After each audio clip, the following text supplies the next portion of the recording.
અમદાવાદના ધોળકામાં રખડતા ઢોરે એક વ્યક્તિનો જીવ લીધો।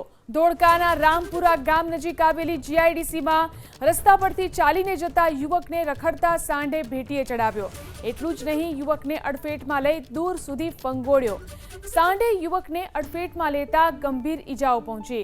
યુવકને ગંભીર હાલતમાં સારવાર માટે હોસ્પિટલ ખસેડાયો હતો। જોકે સારવાર મળે તે પહેલા જ તેનું મોત થયું। રખડતા ઢોરના વધતા જતા આતંકને પગલે લોકોમાં રોષ ભભૂકી ઉઠ્યો છે। સ્થાનિકોએ પાલિકા સમક્ષ રખડતા ઢોરને તાત્કાલિક ડબ્બે પૂરવાની માંગ કરી। અમદાવાદના ધોળકા વિસ્તારની આ ઘટના છે। ધોળકાના રામપુરા ગામ નજીક આવેલી જીઆઈડીસીમાં આ દુર્ઘટના બની। રખડતા સાંઢે એક યુવકને ભેટીએ ચડાવી અને તેને દૂર સુધી ફંગોળ્યો હતો।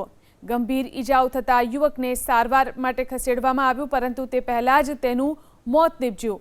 તો રખડતા ઢોરના આતંકને કારણે જીઆઈડીસી વિસ્તારની અંદર ભયનો માહોલ છે।